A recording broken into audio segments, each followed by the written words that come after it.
You're listening to Bible Truth Feed, a podcast by christadelphianvideo.org for Christadelphians and all those seeking the truth about the Bible message. Join us now as we present our latest episode. So much is going on in the world at the moment, and particularly with what's going on with Russia and Ukraine. It's good to consider this, and it's a great encouragement for us all as we're waiting for the return of Christ, as we witness what we would say the jigsaw pieces of what we expect at the time of Armageddon, the time of the end, slowly coming into place, slowly but surely, which is telling us that the return of Christ is close. Of course, I won't go through all this, but we know we're in that part of Revelation, which is Revelation 16, which is the final sixth vial, that sixth vial before Armageddon. Okay, and after that we have the seventh vial, which is the final judgments, and then the kingdom of God is established on the earth. So the spirit like frogs going out into the world, we know that's the era that we are living in, which will be when Christ returns. From Revelation 16. We won't look at all of this tonight. We just want to mention it briefly, and then we'll go over to focus on particularly on what's going on with Russia as the forces in the world, and what's the messages that are coming out in the world telling us that time of all nations coming together for Armageddon is close. And so what the sixth vial tells us is that while these spirit-like frogs are coming out of the mouth of the dragon, the beast, and the false prophet, while they are going out to the kings of the earth to gather them together, then in verse 15, Jesus comes back to the household of faith. Look, I will come like a thief. Blessed is the one who stays alert and does not lose his clothes, so that he will not have to walk around naked and his shameful condition be seen. And so then in verse 16, then we have the battle of Armageddon occurring. Okay, the spirits gathered the kings and their armies to Israel. That's that valley in Armageddon in Hebrew, that place where Armageddon will take place as per the Old Testament prophecy. So the important thing is, we need to lift up our heads, for our redemption draws nigh. As we see these events taking place, it's really very encouraging. So we know that we will be taken before Armageddon happens, and we know from other prophecies, don't we, that we will be there with Jesus Christ when he returns as immortalized saints, when he returns to judge the earth, and we will that will be our privilege in that day. So these events are telling us that this is just around the corner. Now, so Revelation talks about the dragon, the beast, and the false prophet. What this is saying is, out of iron-like powers desiring total control, right? These unclean spirit-like frogs, or spirits of demons working miracles, come out. And this is a lying message that they are conveying that's designed to deceive the clay-like masses. And as Revelation 16 verse 14 says, this message goes out to the kings of the earth. So they're trying to impact all the kings of the earth and their citizens. But the result is, it doesn't result in any unity or their control over everyone. It actually ends up causing trouble, ends up causing them to gather to Armageddon, okay? And where God will be declared as the all-powerful. It will be the great day of God when he will judge the nations. We know that the dragon represents the diabolos in political manifestation. It represents political leadership that is opposed to God's truth. It deceives with a message that appeals to human nature, but it is full of lies and makes life difficult to the saints. The beast is the power or the force that has the authority to exercise authority over its subjects.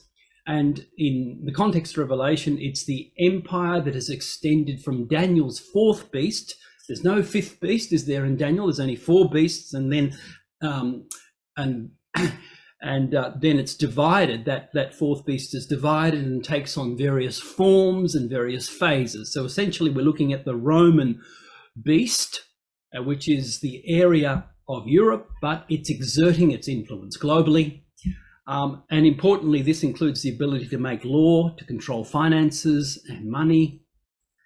And the false prophet is perhaps the easiest. It's the religious style of leadership. So if we just put some faces to these symbols, we've got the Pope as the false prophet.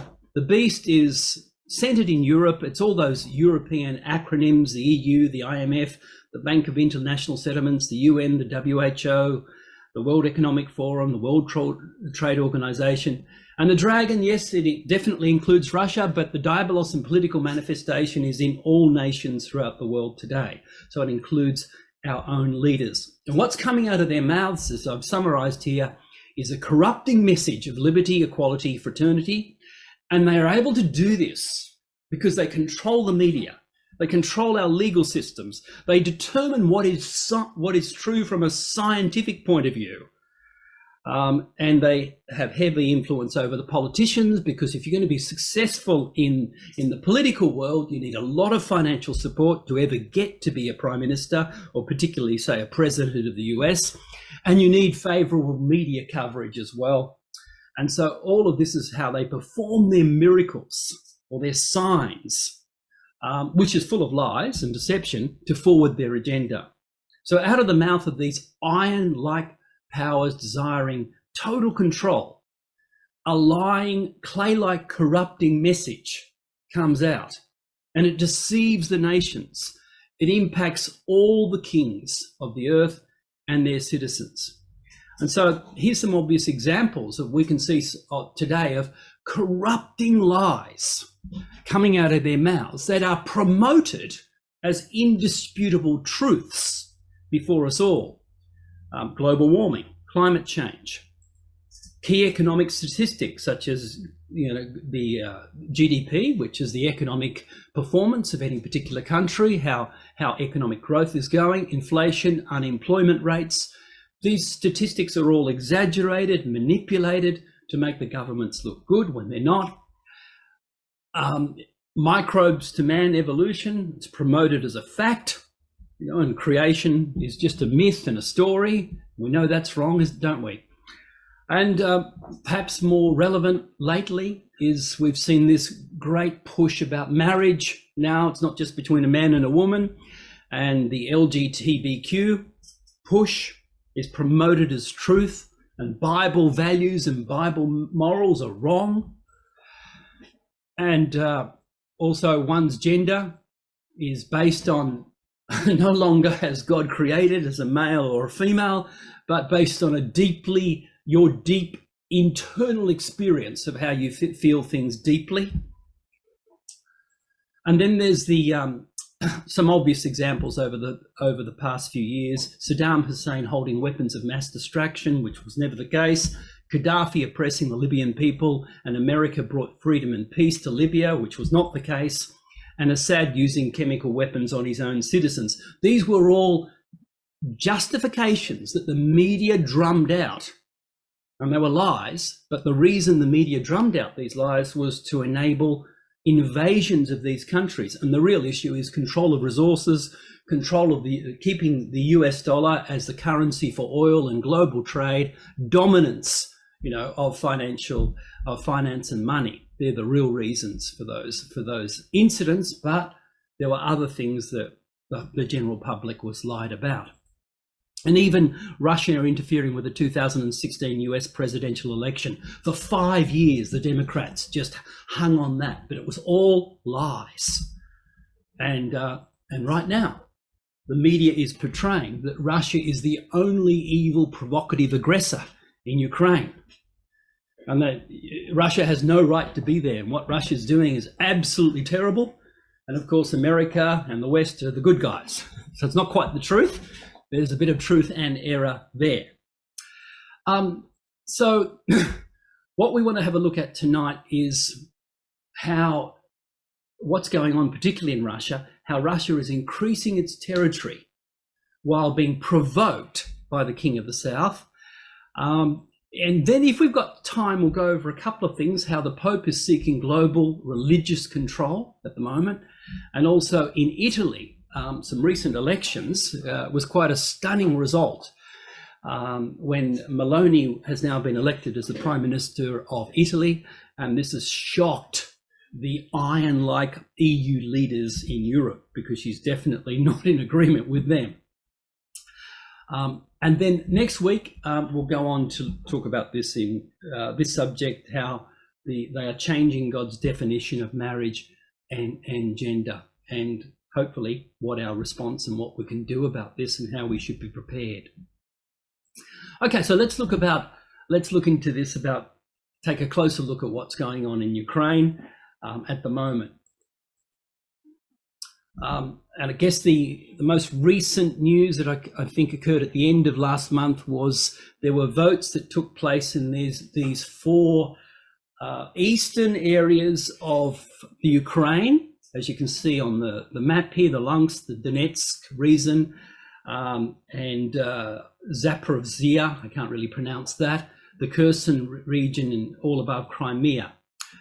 And so this area of Ukraine speak Russian.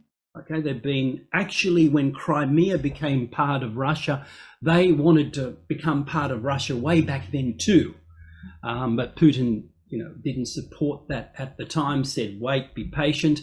But now they have taken elections, and they've become part of Russia. So here's what Putin said: "I want the Kiev authorities." That's Kiev, on the eastern side of the Ukraine here, and their true handlers in the West, okay, so that's America and Europe, to hear me now. I want everyone to remember this, that the people living in Luhansk, Donetsk, and the other regions have become our citizens forever. So this is quite significant. And actually, I've got a clip here of Putin's, what Putin said on the occasion to play to you. So let's listen to this. You'll have to read it, actually. Но нет ничего сильнее решимости миллионов людей, которые по своей культуре, вере, традициям, языку считают себя частью России, чьи предки на протяжении веков жили в едином государстве. Нет ничего сильнее решимости этих людей вернуться в свое подлинное историческое отечество. Долгие 8 лет людей на Донбассе подвергали геноциду, обстрелам и блокаде. А в Херсоне и Запорожье в них пытались преступно взрастить ненависть к России, ко всему русскому. Сейчас уже в ходе референдумов киевский режим грозил расправой, смертью школьным учителям, женщинам, работавшим в избирательной комиссии. Запугивал репрессиями миллионы людей, которые пришли выразить свою волю. Но несломленный народ Донбасса, Запорожья и Херсона сказал свое слово. Хочу, чтобы меня услышали киевские власти и их реальные хозяева на Западе, чтобы это запомнили все. Люди, живущие в Луганске, Донецке, Херсоне и Запорожье, становятся нашими гражданами навсегда.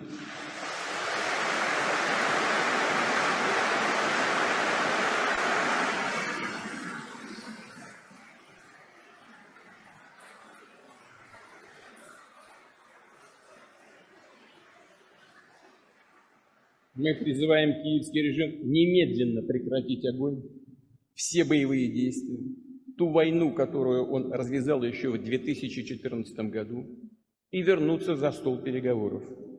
Мы к этому готовы. Об этом не раз было сказано. Но выбор народа в Донецке, Луганске, Запорожье и Херсоне обсуждать не будем. Он сделан. Россия его не предаст.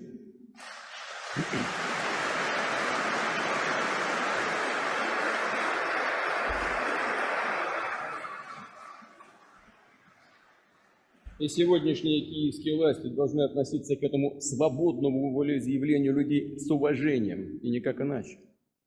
Только таким может быть путь к миру.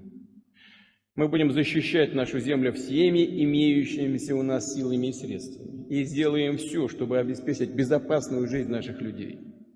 В этом великая освободительная миссия нашего народа.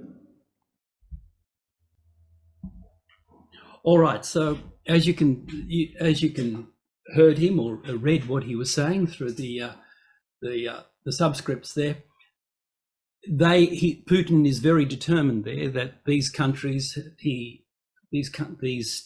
these portions, these 4 regions have now become part of Russia forever. And what they've done is come in and defended them against what has been a very oppressive, what he describes as very oppressive policies by Kiev and their handlers in the West. And that now that these four regions of the Ukraine have become part of Russia, that will never be reversed, and he will defend them.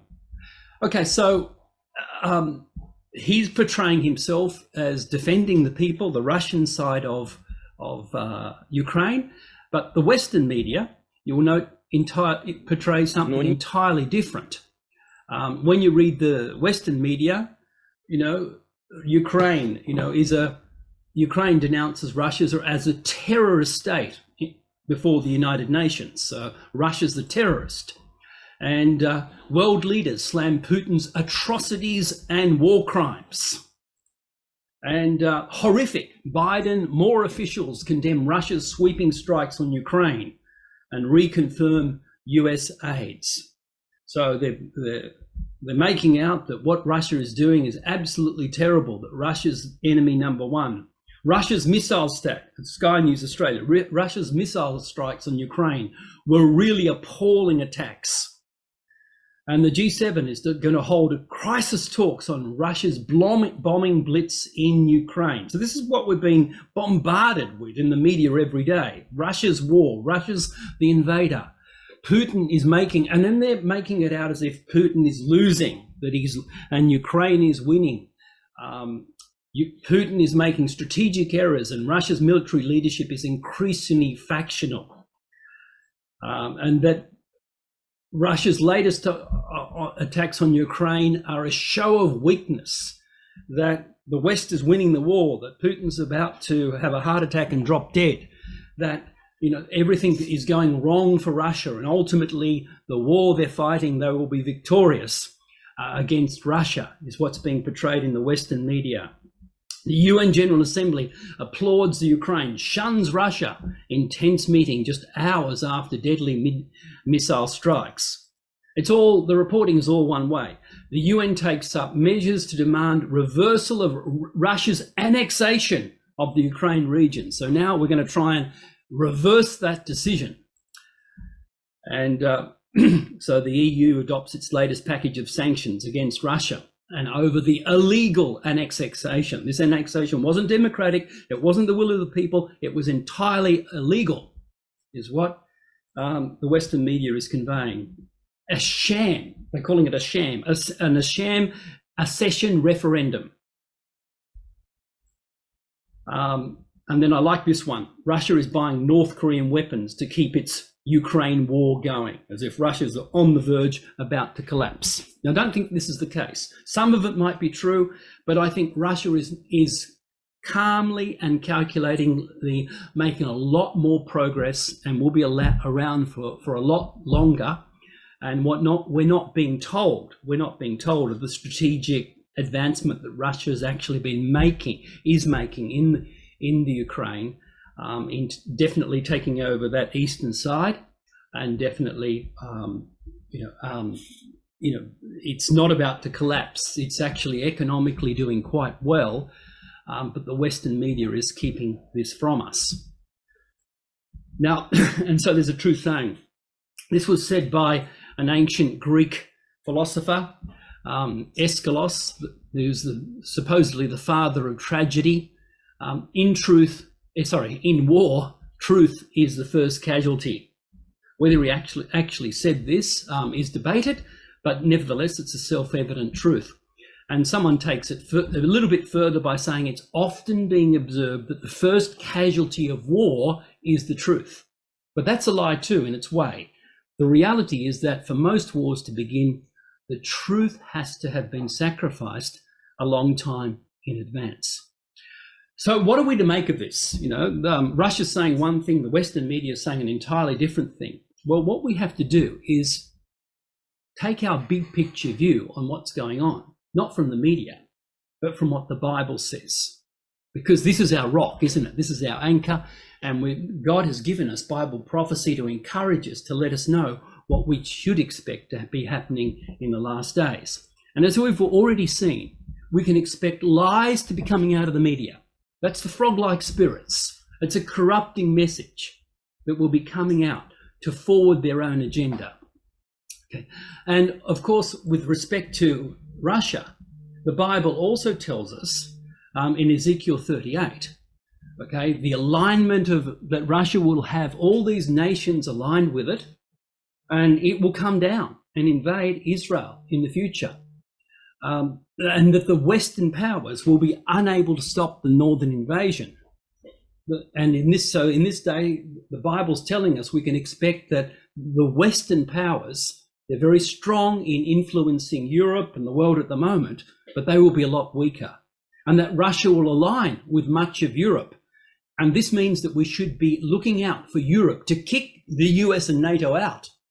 But right now, at this juncture, Europe is doing exactly what America wants, even though much of its population is going to freeze this winter. And so the biggest threat to US global dominance, which it's enjoyed since World War II, is the alignment of Russia with Europe and China together.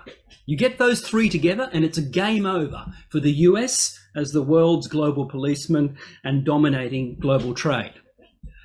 So right now, the US is doing everything it can to prevent Europe aligning with Russia. And that's one of the key things, the big picture things that is going on.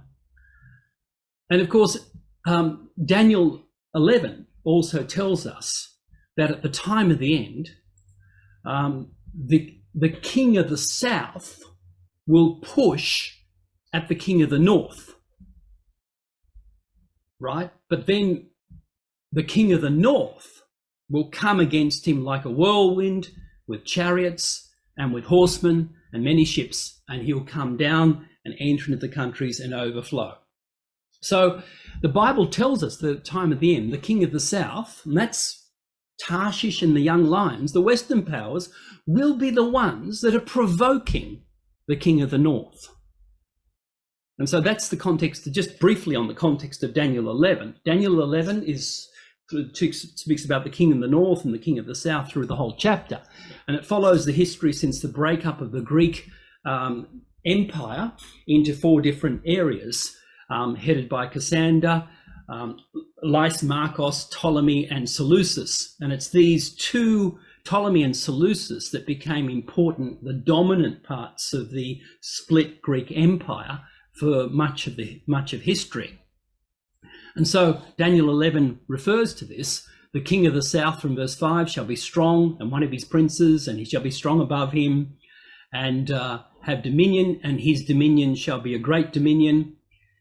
And the king of the south will fight, with the king of the north. So throughout the chapter, there's this constant battle between the king of the north and the king of the south. And the king of the north is the Seleucid Empire. So here's Israel. It's the area, that part of Alexander's empire that was divided, and Seleucid, one of his generals, took control of, north of Israel, in that area. And so that's the territory of the king of the north. And you can see today, it's really covering that area of Syria, Iran, Iraq, Afghanistan, and right down into Pakistan, actually. So it's that area that's referred to as the king of the north, and we know Russia's got its bases there, so quite an aligning with these countries, so it's very interesting from that perspective. And then the king of the south is the Ptolemaic Empire, which was based in Egypt at the time for many years. And so the prophecy for our time comes back, is at the end of the chapter in Daniel 11, verse 40, where it says, at the time of the end shall the king of the south push at him.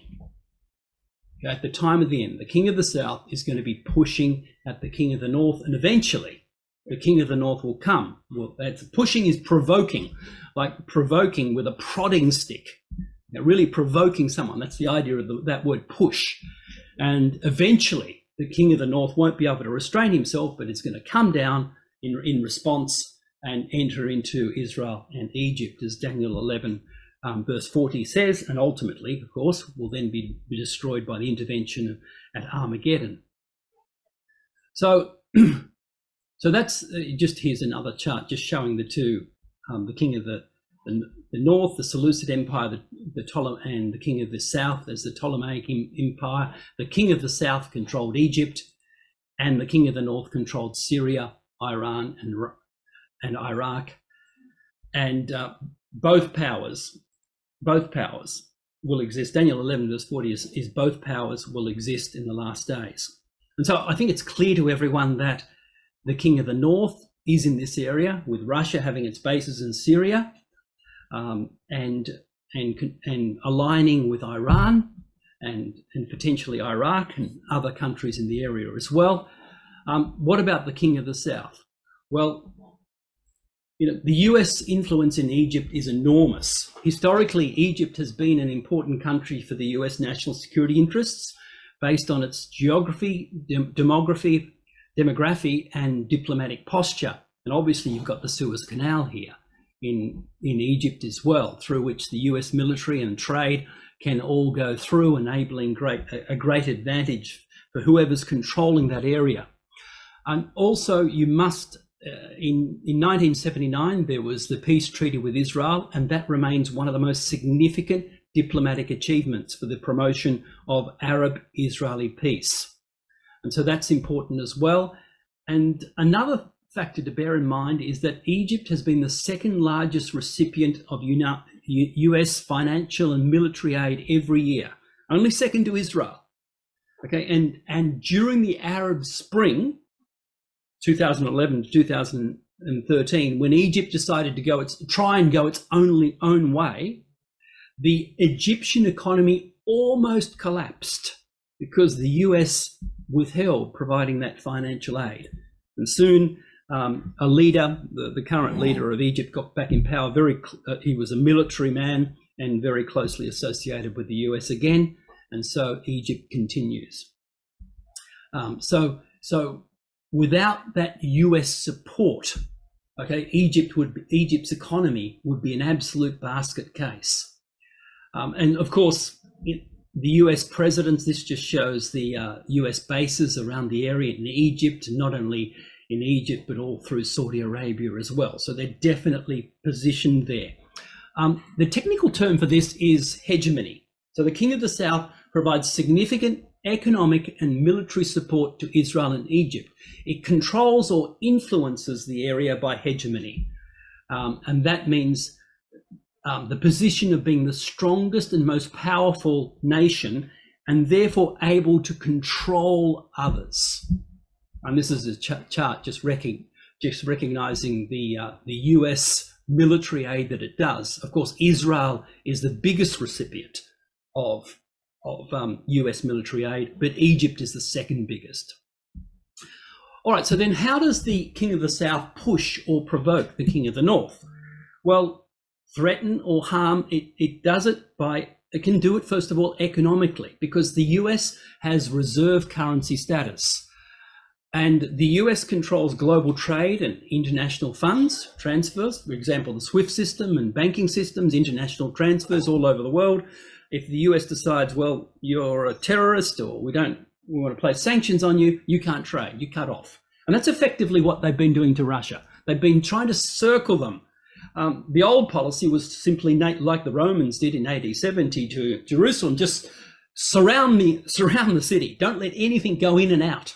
Eventually the people starve, they collapse internally. So that's what the US and the Western nations have been doing to Russia for more than 10 years now, and it's become a lot more severe more recently this year.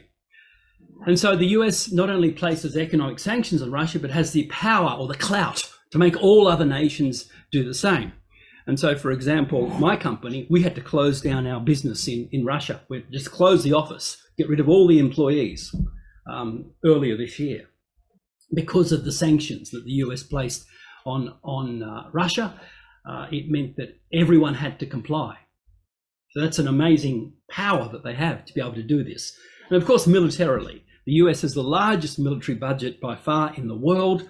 And right now it's supporting Kiev's war against Russian-speaking Ukrainians. And then there's the media influence, because through their control of the media, they can control public perceptions that Russia's, the real aggressor, that Russia's barbaric, and that Russia is about to collapse. That's what they're conveying. And of course, they're able to pressure other nations to comply.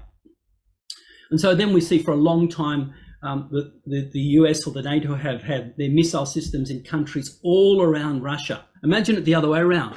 Imagine if Russia decided to put its missile systems in like they did in Cuba or in Mexico. The US wouldn't be very happy about that at all. It'd be an active provocation.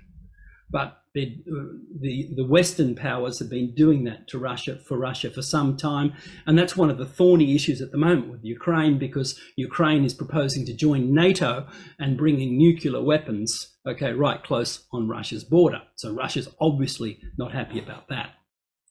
Now, the Ukraine is torn between the East and the West, and this is why it's not an easy issue. Ethnically, it's a complicated situation, because you've got in the East Ukrainian-speaking people who are pro-West, and they hate the Russians. But then you've got the other side on the eastern side of Ukraine. You've got the majority are Russian-speaking and pro-Russian. So you've got this natural conflict, which is quite toxic within the whole country. And it's important to understand that. So Russia in defending particularly the eastern states here of Ukraine is defending its own Russian-speaking people. And another reason is gas, control of gas. And this is why Russia needs it. Ukraine does supply a lot of gas to the EU, and a lot of Russia's gas goes through Ukraine into Europe. And of course, historically, it's not like it's a totally different country, thousands of miles away that Russia is invading. It's historically, this was all Russian territory throughout the history. Ukraine had a small territory in 1654, the middle part here in orange. That was all it had originally. But then it expanded by the Russian Tsars, allowing Ukraine to expand over time to the larger area. And of course, as I just mentioned, all the gas pipelines that go through Russia. And you can see, by the way, in this area, the gas reserves. There's a lot of those gas reserves in this area where Russia has moved into. So economically, this area, this eastern side of Russia, of the Ukraine, is very important to Russia. And one more obvious reason why Russia's not going to go away and is going to keep this is because, as we know from Ezekiel 38, it's going to come down. It's going to come down through Turkey into Israel. And it's going to do this via Crimea and then via the eastern states that it's just acquired. All this area is very convenient. It's its transit route down into Crimea and then through the Black Sea, where it's got its warm water access port here at Sevastopol, right? Which is the only viable base for Russia with warm water access to the Mediterranean. Very convenient and important strategically for Russia to have control of this whole area, so that it can then get through the Bosphorus between there at Istanbul and down into the Mediterranean, and hence closer into the Middle East and Israel. So this is very important, and so we don't expect Russia to go back on this lightly. We expect it to continue to hold these regions. Now, just a little bit about the Ukraine crisis, some background here. In 2013, the EU gave the president of Ukraine an ultimatum to choose between Europe and Russia. And Putin's proposal Putin responded by proposing a tripartite agreement between three parties, and that was rarely reported, but it was rejected by the US and EU officials. Okay, so at the time, now the government of Ukraine at the time was pro-Russia, and the US stirred up in early 2014 protests in Ukraine to overthrow the Russian-friendly government. And since that time, post that time, the US and the EU inserted a pro-European acting president, and that continues to this day.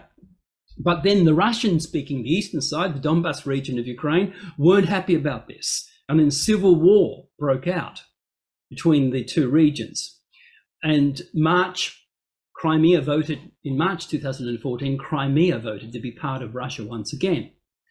And then in an effort to stop the civil war that was occurring, in February 2015, there was what's known as the Minsk Agreement, number 2, the Minsk II Agreement. And this was mediated by France and Germany. Okay, so Russia and Ukraine signed a 13-point ceasefire agreement. And the notable points include the withdrawal of weapons and the monitoring of the ceasefire by a European body, and the holding of local elections in these self-proclaimed Donetsk and Luhansk People's Republics to determine their future status in Ukraine. So these, as I said before, these parts of Ukraine on the eastern side, which are now part of Russia, 7 years ago wanted to do this. Okay, and that was part of the agreement, that they would be peacefully allowed to hold these elections, okay, which is the world is now calling illegal. Well, the Western media is as well. Okay. And then what's happened over 2015 to 2021, and this is not reported by the Western media, but the US-backed Ukrainian government embarked on a war against the Russian-speaking Donbas provinces, shelling their villages and wantonly killing countless people. And the West remains silent about this. So you've got to understand with this media as well. The media is not just what they tell you, it's what they deliberately choose not to show us. But this was occurring. Okay, the Russians, there was genocide in Ukraine against the Russian speaking population in the Donbas regions. And despite repeated warnings from Russia that it would not tolerate Western efforts to bring Ukraine into NATO, the United States and Europe conducted annual military training exercises with Ukraine and provided military training and assistance. So they were provoking Russia all the time. And so then in December last year, Putin moved Russia militarily into the Donbass area after his request for security guarantees fell on deaf ears. And in response then, that's when everything heated up. US and Europe imposed draconian sanctions and embarked on a full-scale attempt to punish all Russians. And so from January to September this year, the US and Europe massively have increased their supply of weapons to Ukraine that are used to kill the Russian-speaking people. And so Russia's efforts to negotiate peace with Ukraine was shut down by the UK's Prime Minister Boris Johnson. It seems that the West doesn't want peace. Russia's been trying to negotiate peace, but it's been falling on deaf ears. And then in June 2022, the Commission on Security and Cooperation in Europe and leading US officials are now calling for Russia to be decolonized. In other words, break up Russia. Let's destroy Russia and break it up into different geographical regions. So this is official. They're trying to decolonize Russia. And so obviously from Russia's point of view, this would be very provoking. And Russia is not happy about what they're trying to do. And so just recently, the Donbas regions held the elections, and these 4 regions all voted with overwhelming majorities to become part of Russia. And as we saw, the Western media conveys that Russia invaded Ukraine. In reality, the US already covertly entered and overthrew the former government and then supported a new regime which continued to stage war against the Russian side of Ukraine in violation of the Minsk II agreement. that was signed 7 years ago, 2014. So Russia moved in to help and defend its own Russian-speaking areas who have wanted to become part of Russia for 7 years. So this is the pushy king of the South that's happening, and that's what the Bible describes, isn't it? That at the time of the end, the king of the South will provoke and push the king of the North. And it's like, it's not necessarily new with respect to the US. Here's an article from the Washington Post, which says the US tried to change other countries' governments 72 times during the Cold War. And it's even on Wikipedia, which I don't recommend as the most independent source. But anyway, even on Wikipedia, they're saying the United States' involvement in regime changes.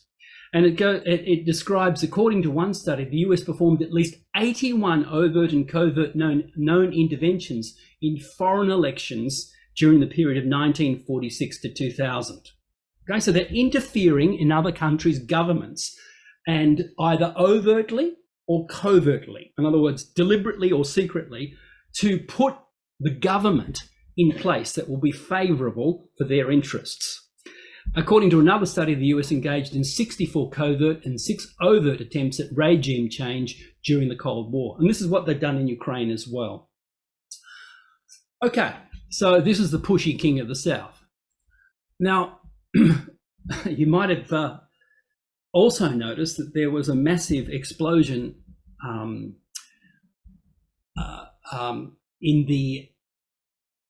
an undersea pipeline, which is the brand new Nord Stream pipelines, which connect Russia and Germany.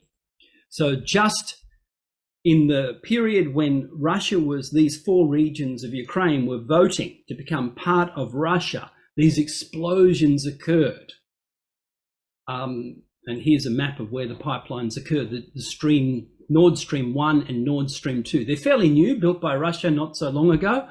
And they're connecting Russia with Germany. And just at the end of last year, Nord Stream 2 was finally completed. So this was a big, important thing in Russia being able to supply gas to Europe directly, okay, without having to go through any other country.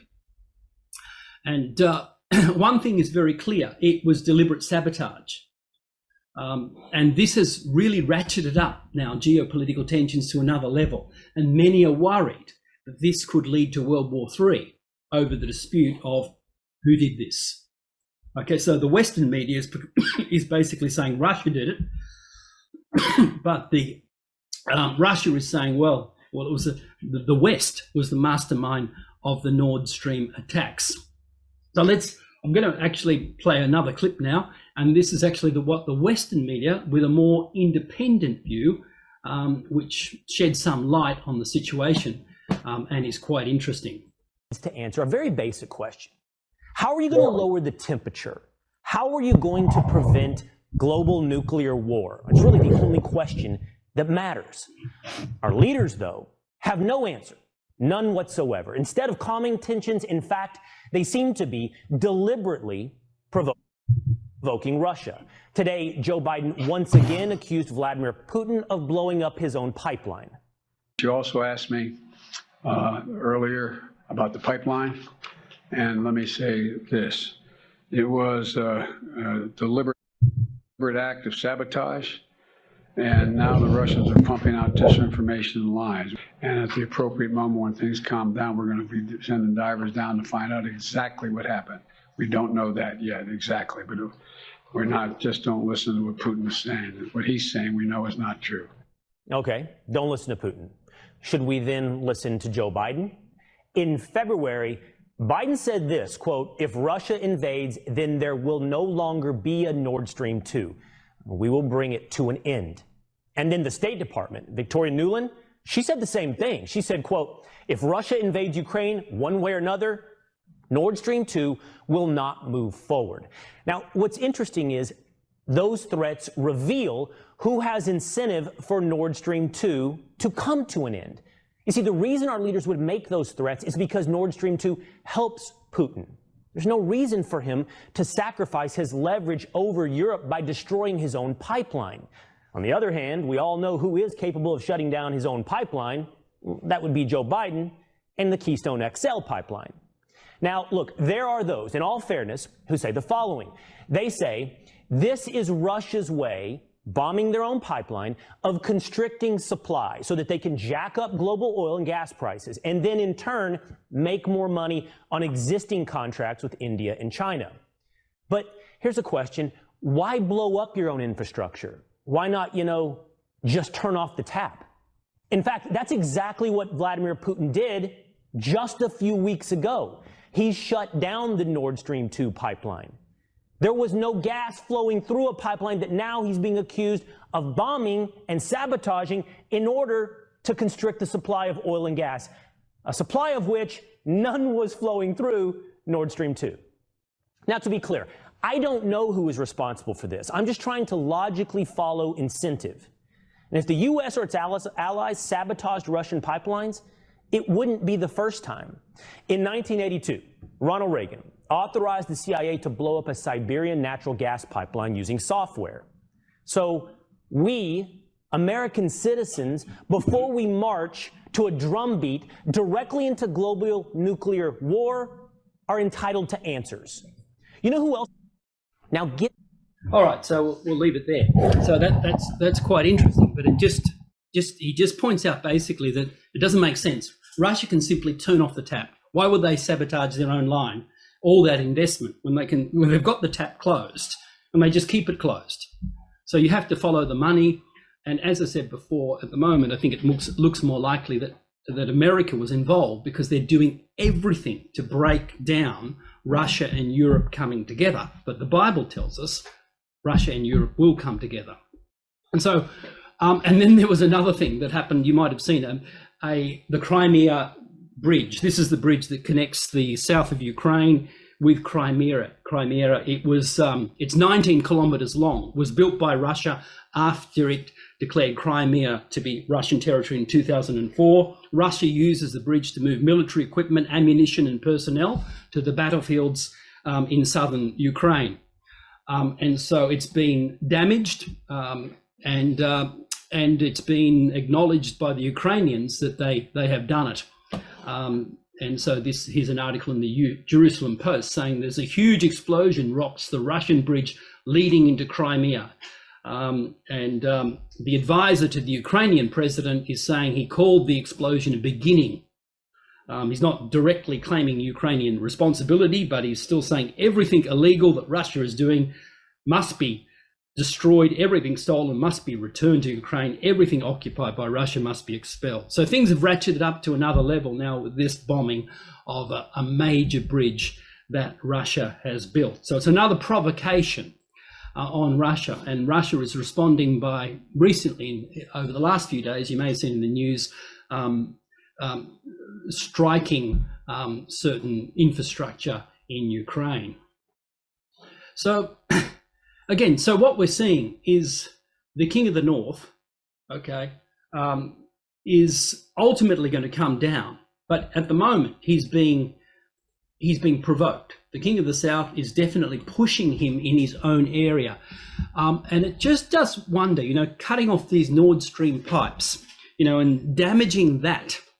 Right? Is this going to be something that will make Russia in the future, may not necessarily be right now, but in the future want to come down into Israel? Because if Israel and Egypt start supplying gas to Europe that Russia, was already doing, that could be a motivation. I'm just putting out there as a possible motivation, because if you think about it from Russia's point of view, everything was fine, but now their own pipeline has been sabotaged, and other nations are now alternatively going to cut them off economically and provide gas to Europe instead of Russia. So ultimately, at some point, something like this is going to cause the King of the North to come down. And the same with Ezekiel 38. And this is interesting because what Ezekiel 38 says in verse 4, that God is going to turn you about and put hooks in your jaws Okay, so for some reason, it means that Russia doesn't necessarily want to come down into Israel. It's not its original intention, but something's going to happen that's going to make it change and do it. And God's going to do it. God's going to put hooks in Russia's jaws and bring them down. And so on this slide, I've tried to provide a parallel here between Ezekiel 38 and Daniel 11. And obviously we have the conflict between the two main powers. In Ezekiel 38, it's the northern group, those aligned with Gog, the Confederacy of Gog, versus the southern group, which is the merchants of Tarshish and the young lions. Daniel 11 speaks about the king of the north and the king of the south. The time setting, it's the latter days, the time of the end, when the Jews are dwelling safely. And then we learn, I'll skip this one for a minute, I'll come back to it. The Northern Confederacy will invade Israel and Egypt. It's consistent in both chapters. And the reaction of the Southern Confederacy will be, have you come to seize plunder, to take away silver and gold? They're surprised. They seem powerless to do anything about it.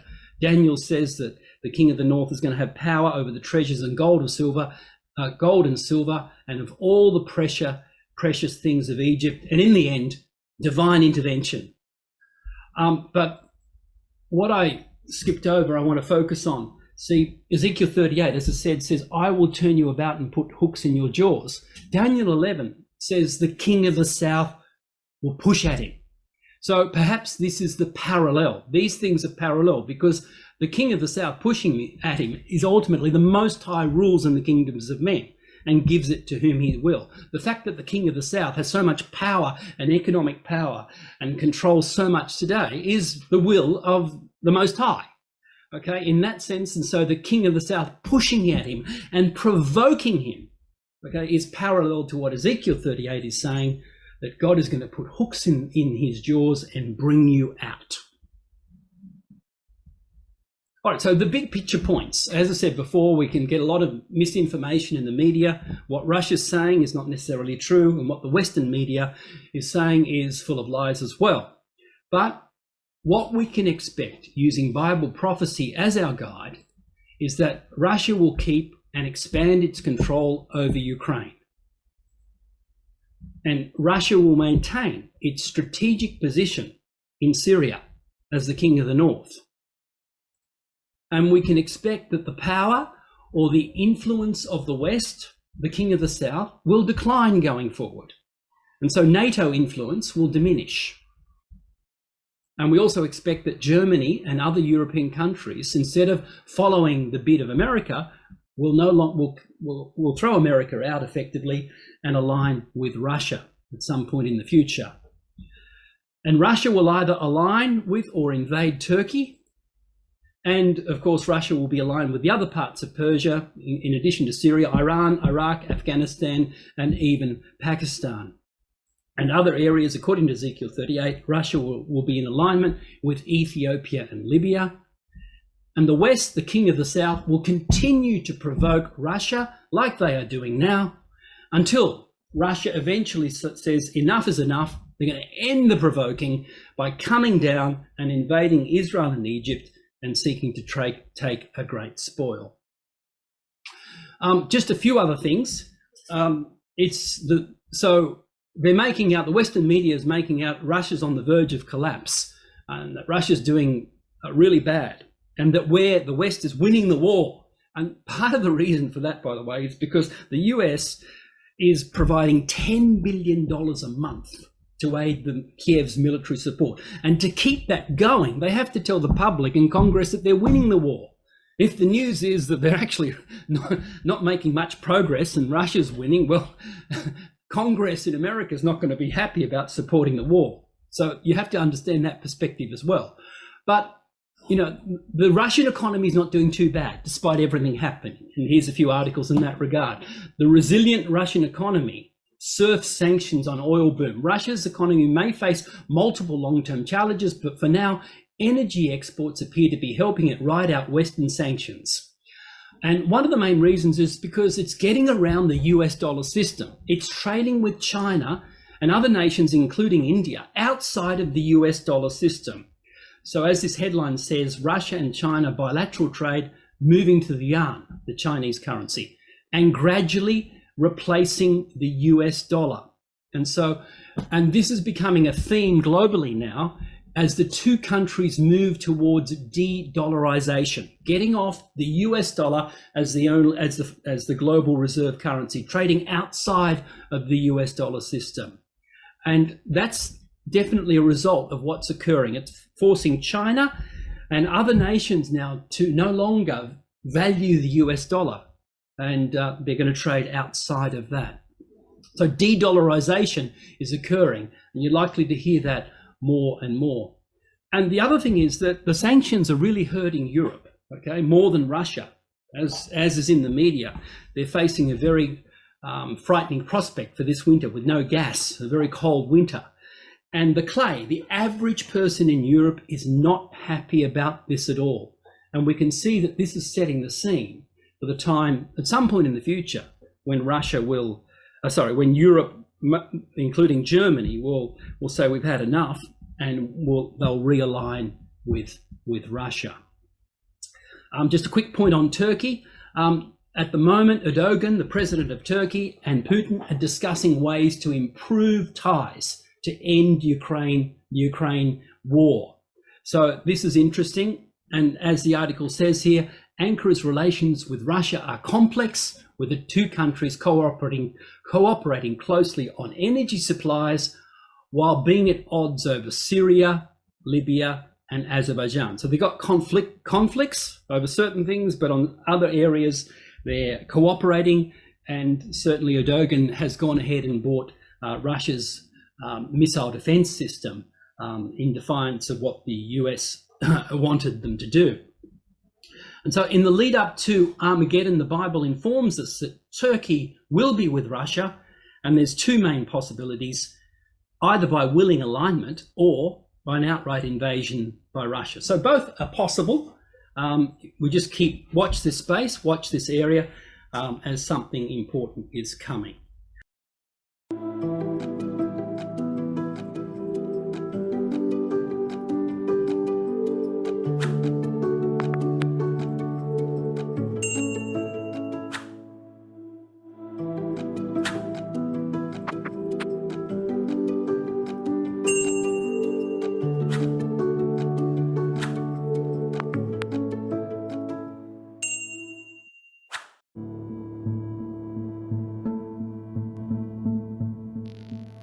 Thank you for joining us. We hope you found the episode helpful. Don't forget, most of these episodes are also available as videos on our video channel, cdvideo.org. So head over and take a look. If you have any comments or questions or suggestions, please get in touch or leave us a voice message. We love to hear your feedback. You can email us at btf@cdvideo.org. If you enjoyed the episode, then please share it with others. Until next time, may God bless you in your studies and your walk towards God's kingdom. Amen.